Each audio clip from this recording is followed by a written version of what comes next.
இப்போ எல்லாரும் சொல்லுங்க, அவர் அடிக்கிறார். கொஞ்சம் கேட்கறது போல சொல்லுங்களேன். அவர் அடிக்கிறார், அவருடைய கை ஆற்றுகிறது, ரெண்டையும் செய்கிறார். சரி, இப்போ நான் பழைய ஏற்பாட்டில் இருந்து தொடங்கி புதிய ஏற்பாட்டில் கொண்டு வந்து முடிச்சிடுறேன்னா, லேவியராகம புத்தகம் 26வது அதிகாரத்தை எடுத்து வைத்துக் கொள்ளுங்கள். லேவியராகம புஸ்தகத்தில் 26வது அதிகாரத்தில் நாம் செய்கிற தவறு, எந்த எந்த லெவலில் நம்ம தவறு பண்ணுகிறோம் என்பதையும், ஒவ்வொரு லெவலுக்கு ஏற்றாப்பில் அவரும் ஒவ்வொரு தண்டனை வச்சிருக்கிறார். அப்படியே தண்டனையை வச்சுக்கிட்டு இறுதியில் அவர் நம்ம என்ன செய்கிறார் என்பதை லேவியராகம 26வது அதிகாரத்திலேருந்து நான் உங்களுக்கு காட்டுகிறேன். இந்த அதிகாரத்தை நீங்கள் வீட்டில் போய் ஒரு வாட்டி வாசித்து பாருங்கன்னா, நான் சொல்லுகிற வசனங்கள் நீங்கள் வைத்து கொள்ளுங்கள். நீங்கள் இன்றைக்கு பிரசங்கம் கேட்ட பிறகு இந்த அதிகாரம் உங்களுக்கு இன்னும் கொஞ்சம் புரிகிறது மட்டுமல்ல, இன்னும் கொஞ்சம் ருசியாக இருக்கும் என்று நான் நினைக்கிறேன். முடிவு ரொம்ப முக்கியம். நம்முடைய கர்த்தர் எவ்வளவு நல்லவர் என்பதை ருசித்து பார்க்கறதுல ஸ்தோத்திரம். ஒரு ஆமென்னு சொல்லுங்க பார்க்கலாம். எத்தனை பேர் அதை ருசித்து பார்த்துருக்கிறீங்க? கர்த்தர் நல்லவர் என்கிறத ருசிக்கணும். ருசிக்கிறவங்க எத்தனை பேர் இருக்கிறீங்க? அல்லேலூயா. ருசிக்கணும்னா நம்ம ரொம்ப பக்கத்தில் இருக்கணும். கர்த்தருக்கு ரொம்ப பக்கத்தில் இருந்தால் தான் ருசிக்க முடியும். தூரத்தில் இருந்தால் பார்க்க தான் முடியும், பக்கத்தில் இருந்தால் தான் ருசிக்க முடியும். ஆமென். சரி, கர்த்தர் நம்ம பக்கத்தில் இருக்கிறார். இப்போது நம்முடைய வாழ்க்கையில் சில நேரத்தில் ஆண்டவரை அறிந்தும் நம்ம துணிகரமாக பாவம் செய்கிறோம். 14வது வசனத்திலிருந்து நான் துவங்குகிறேன். நம்ம முன்னால் எல்லாம் பார்த்தா நமக்கு 11 மணிக்கு தான் கூட்ட முடியும். அப்படின்னா முன்னால் எல்லாம் வாசிக்க தொடங்கினா 14வது வசனத்தில், நீங்கள் எனக்கு செவி கொடாமல், வாசிங்க பார்க்கலாம் எல்லாரும். செவி கொடாமலும் இந்த கற்பனைகள் எல்லாவற்றிலும் படி செய்யாமலும் என் கட்டளைகளை வெறுத்து உங்கள் ஆத்துமா என் நியாயங்களை அரோசித்து என் கற்பனைகள் எல்லாவற்றின்படியும் செய்யாதபடிக்கு என் உடன்படிக்கையை நீங்கள் மீறி போடுவீர்களே. ஆனால் நான் உங்களுக்கு செய்வது என்னவென்றால், கண்களை பூத்து போக பண்ணுகிறதற்கும் இருதயத்தை துயரப்படுத்துகிறதற்கும் திகிலையும் ஈழையையும் காய்ச்சலையும் உங்களுக்கு வர பண்ணுவேன்.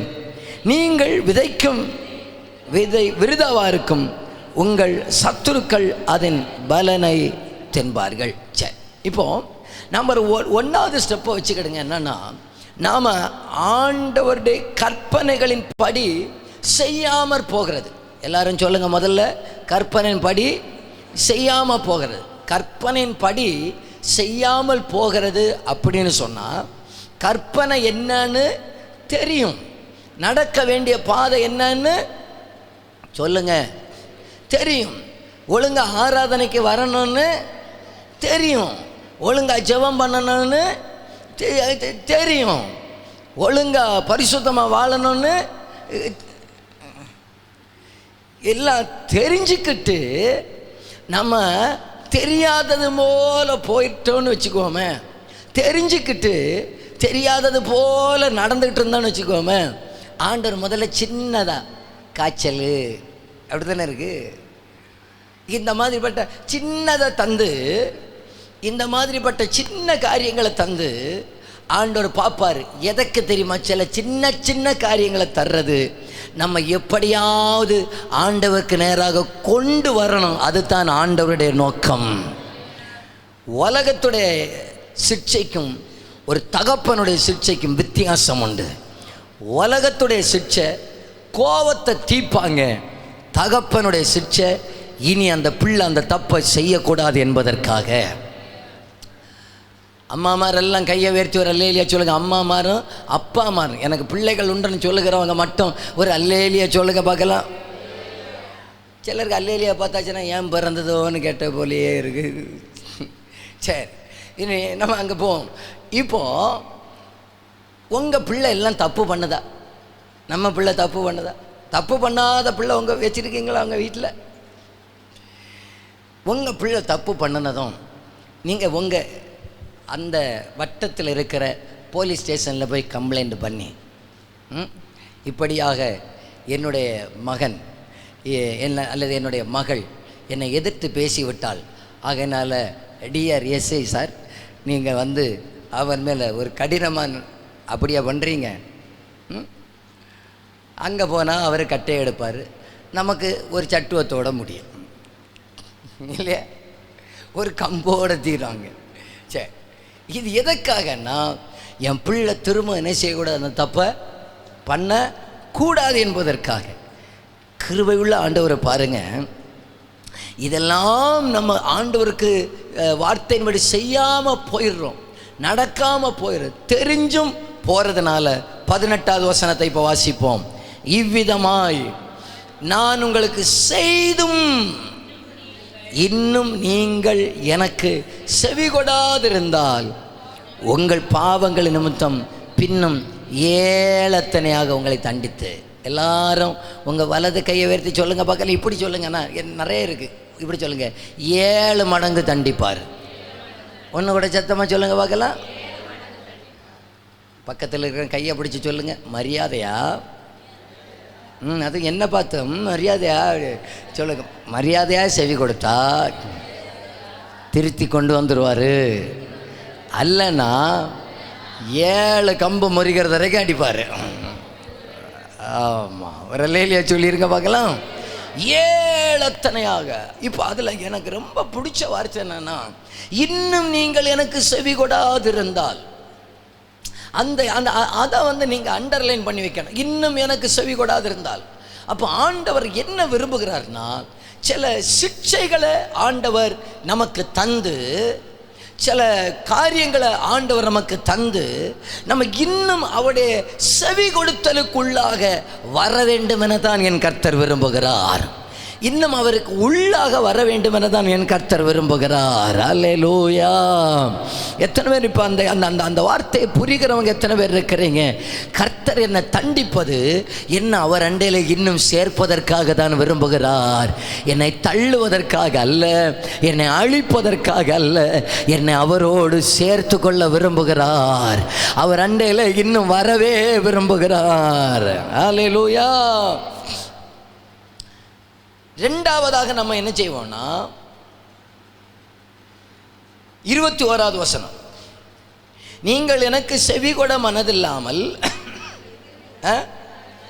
எனக்கு எதிர்த்து நடப்போம். சரி, முதல்ல என்ன செய்ய மாட்டாங்க? கற்பனையின்படி செய்ய மாட்டாங்க. ரெண்டாவது என்ன செய்வாங்கன்னா, எதிர்த்து நடப்பாங்க. எதிர்த்து நடப்பாங்க. இங்கே பாருங்க, இந்த 1வது ஸ்டெப்பில் திரும்பி வராதவங்க 2ஆம் ஸ்டெப்புக்குள்ளே போவாங்க. எதிர்ப்பாங்க. ஐயா ஆராதனைக்கு வரணும், வரலான்னா என்ன செய்வார்? ஐயா ஒழுங்கா ஜெபம் பண்ணணும், ஜெபிக்கலன்னா என்ன நடக்கும்? ஐயா குடிக்காதீங்க, குடிச்சா என்ன நடக்கும்? ஐயா அந்த பீடி வேண்டாம், பிடிச்சா என்ன நடக்கும்? ஆண்டவரா அவர் வேணும்னா என்ன கூட இருக்கட்டும். அவங்க மட்டும் கையை உயர்த்தி ஒரு ஆமீன்னு சொல்லிடுங்களேன். எல்லாருக்கும் விஷயம் புரியுது இல்லையா? நல்ல கவனிங்க. எதிர்த்து நடந்து இன்னும் அப்படியே போன அதே 21 கீழே வாசிங்க. எனக்கு எதிர்த்து நடப்பீர்களே ஆனால் நான் உங்கள் பாவங்களுக்கு தக்கதாக இன்னும் 7 வாதையை உங்கள் மேல். இப்போ எத்தனை 7 ஆச்சு? 2 7 ஆச்சா? முதல்ல 7 ஆச்சு. இப்போ 2வது 7 முதல்ல 7 உங்களை நானே தண்டிப்பேன்னு சொன்னவர் 2வது சொல்கிறாரு 7 மற்றவனா அனுப்புவார். மற்றவன் கற்பனை அவன் தான். அவர் சொல்கிறத நானே அனுப்புவேன். சிலரை ஜோமணி பார்த்தாலும் பிசாசு போகாது. கர்த்தர் வேறு வழி இல்லாமல் நாங்கள் ஆண்டவரே எங்கள் விடுதலை தந்தாலே ஆச்சுன்னு சொல்லி நாங்கள் துரத்த ஆண்டவர் எங்களுடைய ஆறுதலுக்காக அவனை துரத்தி விட்ட நேர மணலிற ஜங்ஷனில் போய் நிற்பான். அப்புறம் நாம் இறங்கி போகும்போது பின்ன திரும்ப கூட வருவான். ஏன் தெரியுமா? நாம் எங்கேயோ எதிர்த்து நடந்திருக்கிறோம். இது தெரிந்தும், இது தவறு என்று தெரிந்தும், இது கற்பனை என்று தெரிந்தும், இது சட்டம் என்று தெரிந்தும் எதிர்த்து நடந்ததுனால ஒன்னல்ல 7 வாதையை அனுப்புறேன்னு சொல்கிறார் ஆண்டவர். நம்ம ஆண்டவரை பார்த்து சொல்லணும், கர்த்தாவே நீர் என்னை எச்சரிக்கும் போதே நான் திரும்பிடுறேன் ஆண்டவரே, இந்த மாதிரி வாதையை வச்சோன்னு என்ன அடிச்சிடாதீங்க ஆண்டவரேன்னு சொல்லுக்கிறவங்க மட்டும் அந்த கையை உயர்த்தி வராமேன்னு சொல்லுங்க பார்க்கலாம். ஆண்டவரே, அந்த திருந்துகிற ஒரு நல்ல உள்ளத்தை எனக்கு தாங்கப்பா. நீங்கள் எச்சரிக்கும் போதே நான் மாற வேண்டியதில் மாறிடுறேனாப்பா. நீங்கள் எச்சரிக்கும் போதே நான் திருந்திடுறேன் ஆண்டவரே. எச்சரிக்கும் போதே உங்கள் பாதத்தை வந்து பிடிச்சிடறேனப்பா. இயேசுவே, ஹல்லேலூயா, ஹல்லேலூயா, ஸ்தோத்திரம். இனி 23வது வசனத்தில் வாசிங்க பார்க்கலாம். 23, நான் செய்யும் தண்டனையினால் நீங்கள் குணப்படாமல் எனக்கு எதிர்த்து நடந்து. இப்போ முதல்ல ஆண்டவருக்கு என்ன செவி கொடுக்கணும் என்பதற்காக தண்டிச்சாரு. இப்போ குணப்படணும் என்பதற்காக என்னை அடிக்கிறார். எல்லாரும் சொல்லுங்க, நான் குணப்படணும். அதைத்தான் கர்த்தர் விரும்புகிறார். சொல்லுங்க சொல்லுங்க, அந்த வலது கையை உயர்த்தி சொல்லுங்க பார்க்கலாம். ஆண்டவரும் ஒன்று கேட்கட்டுமே. நம்ம சொல்லுங்க பார்க்கலாம், நான் குணப்படணும்ப்பா. சொல்லுங்க நான் குணப்படணும். ஒரு பழைய ஒரு பாட்டு உண்டு தெரியுமா? குணப்படு பாவி. நம்ம குணப்படணும், நம்ம குணப்படணும். ஸ்தோத்திரம். எத்தனை பேர் சொல்லுகிறீங்க, நான் இன்னும் குணப்பட வேண்டியது இருக்கிறது, நான் இன்னும் மாற வேண்டியது இருக்கிறது, நான் எனக்குள்ள இன்னும் மாற்றங்கள் வர வேண்டியது இருக்கிறது. இந்த வசனத்தை வாசிக்க வாசிக்க, இந்த வசனத்தை தியானிக்க தியானிக்க, ஆராதனையில் பங்கு பெற எனக்குள்ளே ஒரு மாற்றம் உண்டாகிறது மட்டுமல்ல, என்னை அவருடைய வார்த்தைக்கு நேராக திருப்புகிறது. என்னை சத்தியம் தேவ பிரசன்னத்துக்கு நேராக திருப்புகிறது. என்னை சத்தியம் அவருடைய பாதத்துக்கு நேராக என்னை இழுத்து கொண்டு வருகிறது.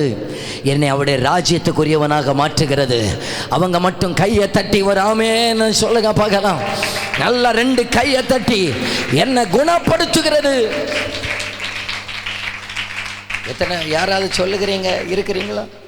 பாஸ்டர், நான் ஞானஸ்நானம் பெற்ற பிறகு, நான் இங்கே கூட்டத்துக்கு வந்த பிறகு என்னில் கொஞ்சம் மாற்றம் உண்டான்னு சொல்லுகிறவங்க கையை உயர்த்தி காட்டுங்க பார்க்கலாம். கையை உயர்த்தி காட்டுங்க. ஞானஸ்நானம் பெற்ற பிறகு, இந்த வசனத்தை வாசித்த பிறகு என்னில் கொஞ்சம் மாற்றம் உண்டுன்னு சொல்லுகிறவங்க. ஸ்தோத்திரம், சூப்பர். கை வைத்தாதவர்களுக்கு ஏமாற்றமா மிஞ்சிச்சு? நமக்கு மாற்றம். கர்த்தர் என்ன குணப்படுத்துகிறார், கர்த்தர் என்ன மாற்றுகிறார், கர்த்தர் நமக்குள்ள மறுரூபத்தை தருகிறார். எனக்கு ரொம்ப வேண்டப்பட்ட ஒரு போதகர், அவர் என்ன பார்த்து சொன்னார். நான் ஒரு திடீர்னு சிக்காயிட்டார், சிக்காயி பலவீனப்பட்டுட்டார். பலவீனெல்லாம் முடிச்சு வந்த பிறகு சொல்கிறாரு, பெண்ணி என்ன நினைக்கிற, உலகத்தாருக்கு வர்ற பலவீனத்துக்கும் நமக்கு வர்ற பலவீனத்துக்கும் வித்தியாசம் உண்டுன்னு சொன்னார். நான் என்னன்னு கேட்டேன்.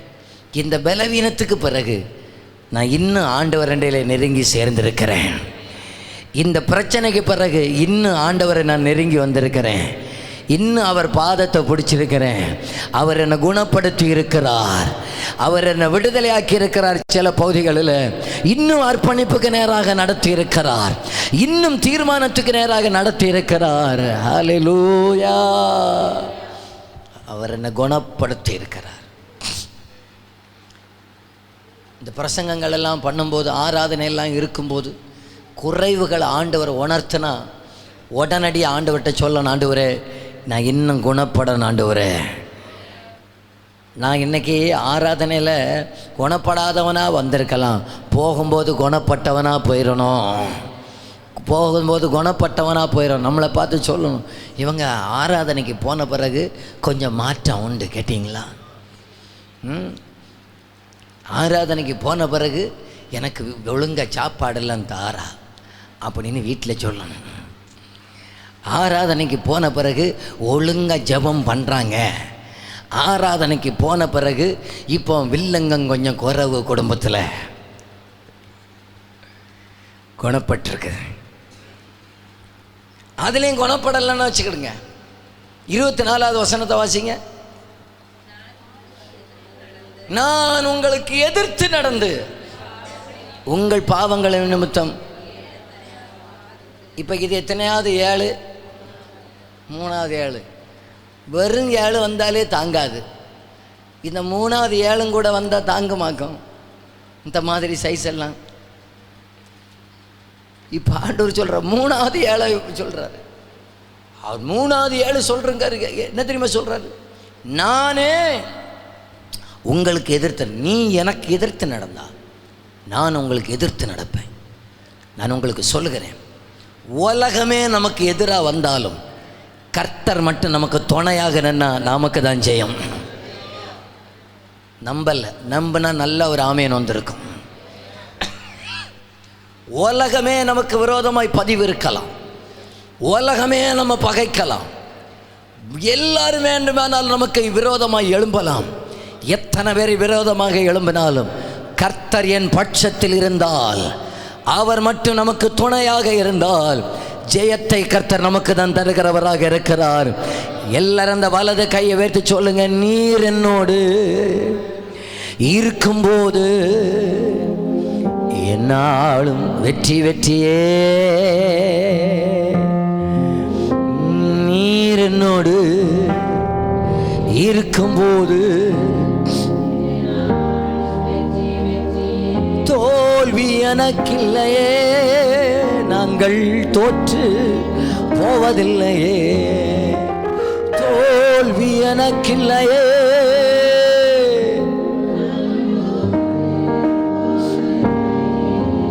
தைரியமா ஒரு தேவ பிள்ளை சொல்லணும். அவங்க எதிர்த்தாங்க, இவங்க எதிர்த்தாங்க, இவங்க எதிராக பேசுறாங்க, யாரு என்னன்னாலும் பேசட்டுங்க. கர்த்தர் நமக்கு அனுகூலமாக இருந்தால் எந்த சத்துருவின் பதிவிடைக்கு அவர் நம்மை ஒப்பு கொடுக்க மாட்டார். எத்தனை பேர் சொல்லுகிறீங்க, மனுஷனை விட எனக்கு கர்த்தர் தான் பெரியவர், மனுஷனை விட எனக்கு கர்த்தர் போதும். ஸ்தோத்திரம். இனி 2வது சொல்றேன், உலகமே எனக்கு ஆதரவாக இருந்தா கர்த்தர் மட்டும் எனக்கு எதிராக இருந்தால் நான் தோற்று போயிடுவேன். இப்ப ஆண்டவர் இங்க சொல்றார், நானே உனக்கு எதிராக வந்துடுவாப்பா. நீ எதிர்த்து நடந்த, நீ குணப்படணும்னு வாய்ப்பு தந்தேன், எச்சரித்தேன், எல்லாம் செய்து பார்த்தேன். இப்போ நீ எனக்கு எதிர்த்து நடந்ததுனால நானே உனக்கு எதிர்த்து நடந்து 7 எத்தனையாக இன்னும் எடுப்பேன், 7 மடங்கு இன்னும் உங்களை விட மாட்டேன். நேரம் ஆகிட்டே போனதுனால அடுத்தடுத்த பகுதிக்கு நேராக வந்துடுறேன். 28வது வசனம்.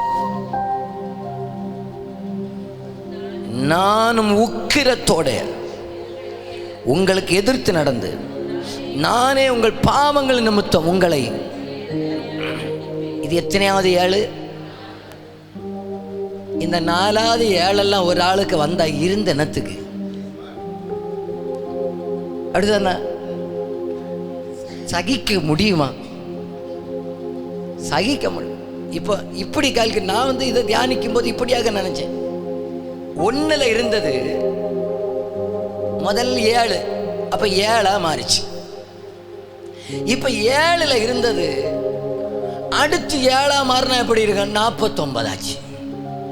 2வது 7 வந்தாலே தாங்காது. இப்ப திருப்பி சொல்றேங்க,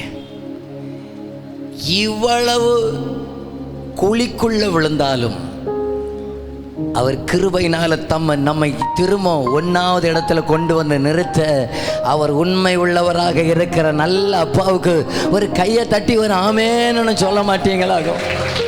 நல்ல 2 கையை தட்டி ஆமேன் ஆமேன் ஆமேன் ஆமேன். சோத்திரம் சோத்திரம் சோத்திரம். எவ்வளவுதான் நம்மளை தள்ளுனா, இவ்வளவு பகைச்ச பிறகு, இவ்வளவு அவர் எதிராகவே நின்றது போல இருந்த பிறகு இனியும் எனக்கு நல்ல காலம் பிறக்குமான்னு தோணாதா?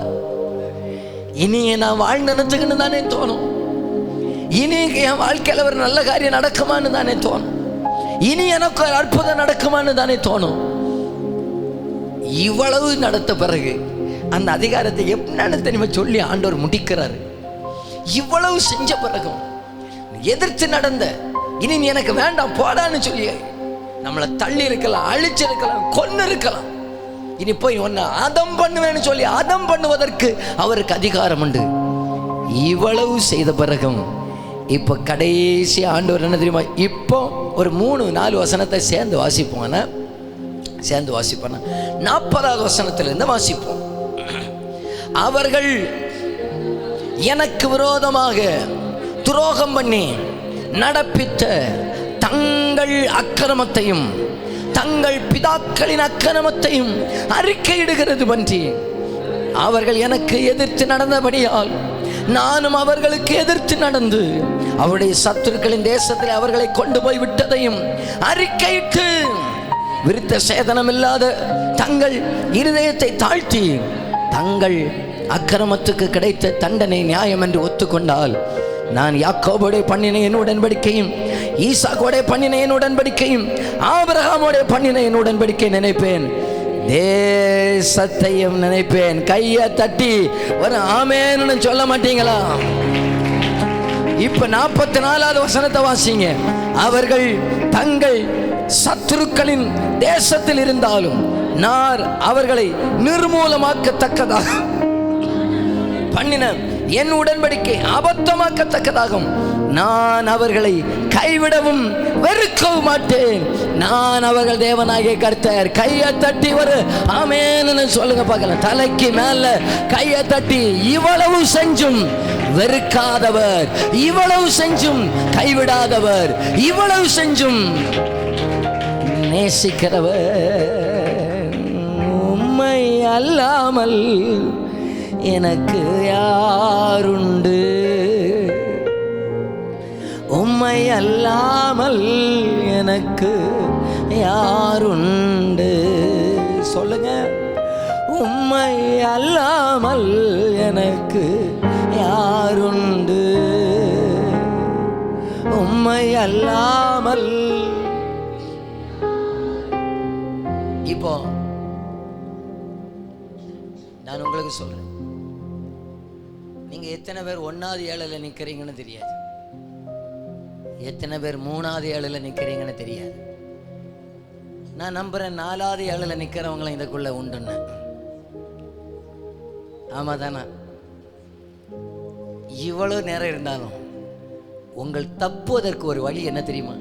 2 இடத்துல சொல்லுகிறார், அறிக்கையிடுங்கள். எல்லாரும் சொல்லுங்க, கொஞ்சம் கூட சத்தமா சொல்லுங்க. 2 இடத்துல ஆண்டவர் சொல்றாரு, அறிக்கையிடுங்க. அறிக்கை. இந்த அறிக்கை இருக்கு பாத்தீங்களா, எவ்வளவு பவர்ஃபுல்லானது தெரியுமா? எவ்வளவு பவர்ஃபுல்லானது தெரியுமா? நாம ரட்சிக்கப்பட்டதே அறிக்கையினாலதான். இருதயத்தில் விசுவாசித்து நாவினால் அறிக்கையிட்டதுனால ரட்சிக்கப்பட்டோம். ரோமர் 10வது அதிகாரம் 9-10 வசனத்தில் இருக்கிறது. இப்போ இங்க கை வச்சுக்கிடுங்க, இங்க நான் வருவேன். நேர புதிய ஏற்பாட்டில் வாங்க பார்க்கலாம். 1 யோவான் 1வது அதிகாரம் 1 யோவான் 1வது அதிகாரம் 9வது வசனம். நம்முடைய பாவங்களை நாம் அறிக்கையிட்டால் பாவங்களை நமக்கு மன்னித்து எல்லா அநியாயத்தை நீக்கி நம்மை சுத்திகரிப்பதற்காக ஒரு உண்மை. நான் சொல்றது போல இந்த வசனத்தை சொல்லுவீங்களா? நான் சொல்ற போல சொல்லுங்க பார்க்கலாம். என் பாவங்களை கொஞ்சம் கூட சத்தமா சொல்லிக்கிட்டேன்னா, நான் அறிக்கையிட்டால் என் எல்லா பாவத்தை நீக்கி எல்லா ஏழையும் நீக்கி என்னை சுத்திகரிப்பதற்கு உண்மையும் நீதியும் உள்ளவராக இருக்கிறார். எத்தனை பேர் உணர்கிறீங்க? நம்புகிறவங்க ஆமென் சொல்லுங்க பார்க்கலாம். இங்க பாருங்க, ஆண்டவர்கிட்ட அறிக்கையிட கற்றுக்கொள்ளும். விழத்தள்ளுகிறவர்கள் நம்ம வாயிலிருந்து வர்ற அறிக்கையை சிலர் சொல்லுவாங்க, நாங்கள் அறிந்தும் அறியாமல் தெரிந்தும் தெரியாமல் செய்த பாவத்தை மன்னியும் ஆண்டவர் என்று சொல்லி ஆண்டவர் சொல்லுவார், எனக்கு ஒன்னையும் தெரியாது, நான் போறேன். என்ன மனசார அறிக்கை எடுங்க, ஆண்டவரை இன்ன தவற செஞ்சேன். தன் பாவங்களை மறைக்கிறவன், கன்னியாகுமரி பாசையில சொன்னா நல்லாவ மாட்டான் நாக்கம். அவைகளை அறிக்கை செய்து விட்டு விடுகிறவனோ நல்லா இருப்பான் நாக்கம். அறிக்கைக்கு அவ்வளவு பவர் உண்டு. இந்த செப்டம்பர் மாதம் 1ஆம் தேதியில் நான் உங்களுக்கு முடிவில் நேரம் தருவேன். கர்த்தாவே, என்னை பின்தொடர்கிற சில வாதைகள், என்னை பின்தொடர்கிற சில சாபங்களை என்னை விட்டு நீக்குவதற்கு நான் அறிக்கை பண்ணி ஜெபிக்கிற ஜெபம் வல்லமை உடையதாக இருக்கிறது. இன்னைக்கு 1ஆம் தேதி சில குறைவுகளை இதுவரைக்கும் அறிக்கையிட்டு நீங்கள் ஜெபிக்காதிருப்பீர்களே, ஆனால் இந்த காலை வேளையில் நான் உங்களுக்கு நேரத்தை கொடுக்கிறேன். நீங்கள் அறிக்கையிட்டு ஜெபிப்பீர்களே, ஆனால் உங்க மேல இருக்கிற தண்டனையை எடுக்க அவர் வல்லமை உடையவராக இருக்கிறார். உங்க மேல இருக்கிற சாபத்தை எடுக்க வல்லமை உடையவராக இருக்கிறார். நம்ம மேல இருக்கிற பாவத்தின் தோஷத்தை எடுக்க வல்லமை உடையவராக இருக்கிறார். அதை நம்பினா கரங்களை தட்டி வரலையா சொல்லிருங்க பார்க்கலாம். நல்ல கையை தட்டி சொல்லுங்க பார்க்கலாம். அறிக்கைக்கு அவ்வளவு வல்லமை உண்டு, அவ்வளவு வல்லமை உண்டு.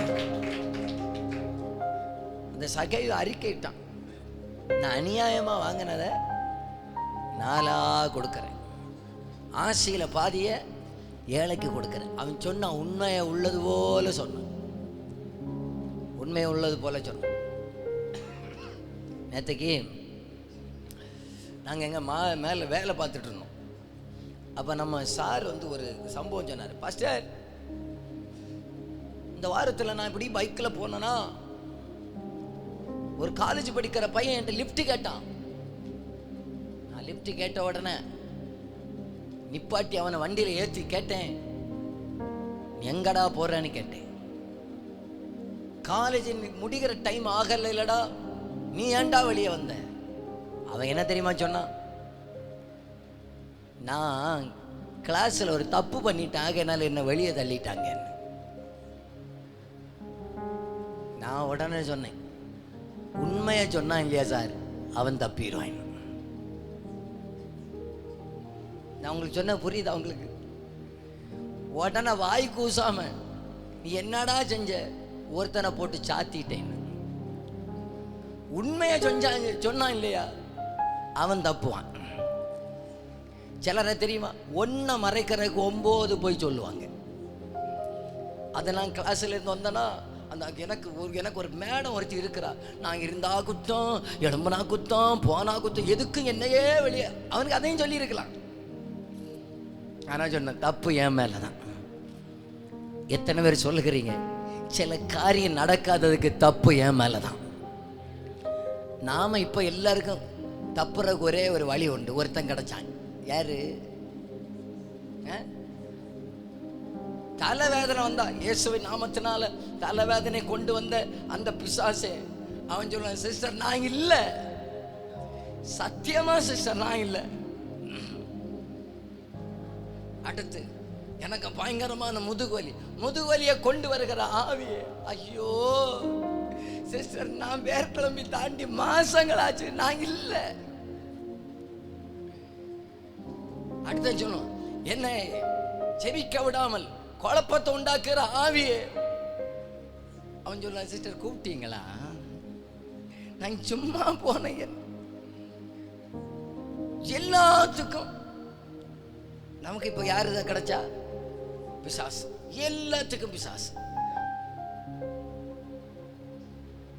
பாஸ்டர் நான் இப்படி பண்ணிட்டேன், அதுவும் ஒரு பிசாசு. சும்மா போன நான் 2 கொடுத்தேன், அதுவும் ஒரு பிசாசு. சும்மா போனவனுக்கு 2 சாத்துன பாஸ்டர், அது ஒரு போராட்டம் இல்லையா? அது போராட்டம். அது உங்களுக்கு 2 சாத்தும் போது போ, அந்த மாதிரி போராட்டம். நான் சொல்றது உங்களுக்கு புரியுதா? நம்ம பல நேரத்தில் எல்லாம் பிசாசு பிசாசு பிசாசு. கர்த்தர் என்ன தெரியுமா சொல்றாரு? நீங்க உங்க வழி சரியில்லாததுனால, செவி கொடுக்காததுனால, எதிர்த்து நடந்ததுனால நானே அதை செஞ்சேன். நானே அதை பண்ணேன், நானே அனுப்புனேன், நானே சிக்ஷித்தேன், நானே தண்டிச்சேன். இத்தனை செஞ்சது எதற்காக? நான் இன்னும் உங்களை அழிக்க தெரியும், அழிக்கணும் என்பதற்காக அல்ல, இனி நீங்க திரும்பி வரணும் என்பதற்காக, இனி தேவனுடைய பாதத்தில் விழணும் என்பதற்காக. இப்ப எத்தனை பேருக்கு புரியுது? எனக்கு தண்டிக்கிற அப்பனை என் கண்ணுக்கு தெரியல, என்னை நேசிக்கிற அப்பனை என் கண்ணுக்கு தெரியுதுன்னு சொல்லுகிறவங்க ஒரு கையை தட்டி ஒரு ஆமேன்னு சொல்ல மாட்டீங்களாகும்? என் கண்ணுக்கு இப்ப தெரிகிறது, என்னை நேசிக்கிற தகப்பனாக தான் தெரிகிறார், என்னை ஆழமாய் நேசிக்கிறவராக தான் தெரியும். என்னை நேசிக்கிறவர், என்னை நேசிக்கிறோம். இயேசுவின் மகா அன்பிதே அதினாலம் அறியலாகுமோ, இதற்கு இணை ஏதும் வேறில்லையே, இணை ஏதும். ஒன்னாவது அறிக்கை இடுங்க, ரெண்டாவது அதே இதில் வாங்க, லேவியராகமத்தில் ஓடி வாங்க, 26வது அதிகாரம் 41வது வசனம். அவர்கள் எனக்கு எதிர்த்து நடந்தபடியால் நான் அவர்களுக்கு எதிர்த்து நடந்து அவருடைய சத்துருக்களின் தேசத்தில் அவர்களை கொண்டு போய் விட்டதையும் விருத்த சேதனம் இல்லாத தங்கள் இருதயத்தை தாழ்த்தணும். இதோட முடிச்சுக்கிறேன். என்ன, எல்லாரும் உங்க வலது கையை உங்க இருதயத்தில் வச்சு சொல்லுங்க, என் இருதயத்தை தாழ்த்தணும். அப்படியே கண்ணை மூடி கேளுங்க, ஆண்டவரே எனக்கு ஒரு தாழ்மையை தந்துருங்கப்பா, நீர் எவ்வளவுதான் என்னை உயர்த்தினாலும் எனக்கு ஒரு தாழ்மையை தந்துருங்கப்பா, நீர் எவ்வளவுதான் என்னை மேன்மையாக வச்சாலும் எனக்கு ஒரு தாழ்மையை தந்துருங்கப்பா, எனக்கு தேவை தாழ்மாப்பா, அந்த தாழ்மையை தந்துருங்கப்பா. நன்றி, தேங்க்யூ. ரெண்டாவதாக ஆண்டவர் சொல்றார், 4 முறை ஏளத்தனையா ஏளத்தனையா ஏளத்தனையா ஏளத்தனையா உங்களை போட்டு சாத்தி இருந்தாலும், நானே உங்களுக்கு எதிராக சில காரியத்தை செஞ்சிருந்தாலும் இப்பவும் ஒன்றும் குறைஞ்சி போகல. நீங்க தாழ்த்துனீங்கன்னு வச்சுக்கோமே, நான் உங்களை கைவிடவும் மாட்டேன், நான் உங்களை வெறுக்கவும் மாட்டேன், வெறுக்கவும் மாட்டேன். இப்ப எத்தனை பேருக்கு புரிஞ்சு? நான் முடிக்க விரும்புகிறேன். கர்த்தரனை எச்சரிக்கும் போது அவர் பாதத்தில் விழுந்துறதான் விரும்புகிறேன், அவருடைய அன்புக்குள்ள விழுந்துறதான் விரும்புகிறேன்னு சொல்லுகிறவங்க, இதற்கு இணை ஏதும் வேறில்லையே, இணை ஏதும் உள்ளத்தால வரை தள்ளீனும் தம் உள்ளம் போல நேசித்ததினா அல்லல் யாவும் அகற்றிடவே ஆதிதேவன். இப்போ 1 யோவான சொல்லி முடிச்சிடுறேன். நாம் நம்முடைய பாவங்களை அறிக்கையிட்டால் எல்லா அநியாயத்தை நீக்கி நம்மை சுத்திகரிப்பதற்கு அவர் உண்மை நீதியும் உள்ளவராக இருக்கிறார். எல்லா அநியாயத்தையும் நீக்கிடுவார், நம்ம மேல இருக்கிற எல்லா சாபத்தையும் எடுத்துருவார். இப்போ சாபமும் விடுதலையாகிற வழியும் எனக்கு தெரிஞ்சுன்னு சொல்லுகிறவங்க மட்டும் ஒரு ஆமேன்னு சொல்லிடுங்க பகல். ஆமேன். அறிக்கையிட்டு ஜெபம் பண்ணாம தாழ்த்தாம இது ஒன்றும் மாறாது, மாறாது. இயேசுவின் நாமத்தில் போன்னு சொன்ன உடனே மாறாது, 2 நாள் உபவாசம் போடுறதுனால மாறாது, அறிக்கையிடுகிறது வரைக்கும் மாறாது. அறிக்கையிட்டு தாழ்த்துங்க, மாற்றத்தை அவர் தருகிறவராக இருக்கிறார். எல்லாரும் போய் எழுந்து நிற்கலாமா?